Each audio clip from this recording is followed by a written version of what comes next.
So, Brexit negotiators Michel Barnier and David Davis have just announced that they've agreed on the terms of the implementation period of the UK leaving the European Union. Davis told us in a press conference that once this implementation period has ended, new trade deals can be signed on and Britain will have economic and trade independence for the first time in like 40 years. Brilliant. They've also agreed on a large part of the overall withdrawal agreement, which they say will ensure an orderly withdrawal from the European Union. But Davis also said in his speech, quote, "During this period, those international agreements that arise from the European Union membership continue to apply as now." And there we have it. Today's announcement is not about independence at all. In fact, today's announcement is that the UK's borders will remain open during the transition period until 2022. Bear in mind, by the way, that the next general election in the UK must be held on or before the 5th of May 2022, so the electorate aren't going to see any real change before the next election. I suspect that's probably a ploy by the Conservatives to tell voters in the next election that if they want the job finished, they need to give them yet another chance.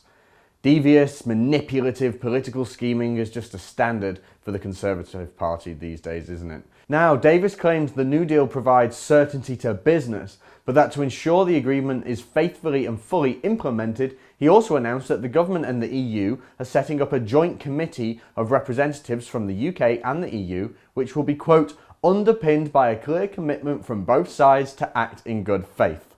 Don't make me laugh. I mean, good faith? I trust the EU just as little as I trust Theresa May. Let's talk good faith, shall we? Back in June 2008, when Ireland decisively rejected the Lisbon Treaty, which among other things made the European Parliament more powerful, forming a bicameral legislature alongside its Council of Ministers.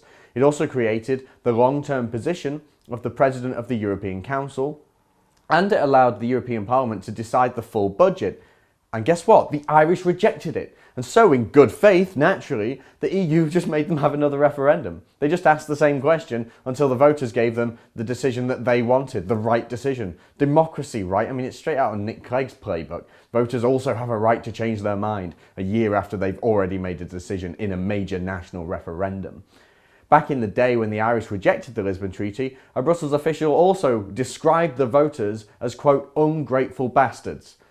Good faith, my arse. And now, in good faith, I'm sure, the EU has the UK agreeing to accept all laws from Brussels for 3 years after the official date of Brexit.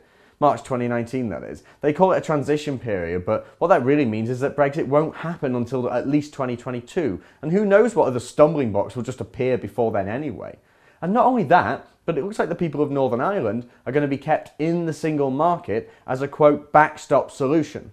So there won't be a border wall between Northern Ireland and the Republic, but that's just going to be solved by people and politicians ignoring the results of the referendum. And if Northern Ireland's kept in the single market, then Nicola Sturgeon is right. Why not keep Scotland in the single market too? This isn't a decision for politicians to make. The UK voted to leave the EU and they must deliver it.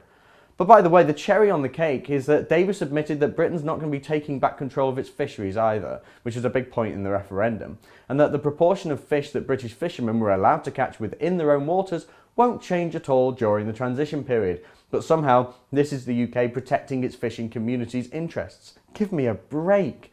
Now, what's the point in this transition period anyway? What good reason is there for our country, which voted to leave the European Union, staying within the realms of European Union law? And how is it right after 2019, when we'll no longer be a member of the EU, we'll obviously no longer have any members of the European Parliament, but the European Parliament can still vote on legislation that's going to affect and hurt the UK?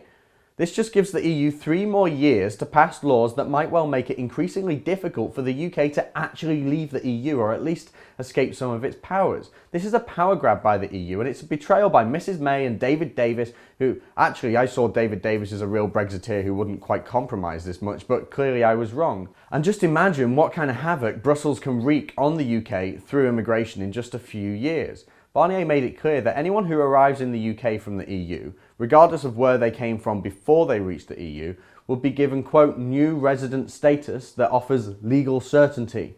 Now, let me translate that into normal language. Anyone who comes into the UK within these upcoming 3 years of total EU rule while we're being undemocratically controlled by puppet masters in Brussels, will be able to stay however long they want. So roll up, roll up. British citizenship is going free, and you've only got 3 years to claim it. It's funny, we've always said that the European Union is undemocratic by nature, and it is. Our members of European Parliament don't get to propose legislation, but they are given rubber stamps and expected to just sit there like monkeys, stamping whatever legislation gets put in front of them.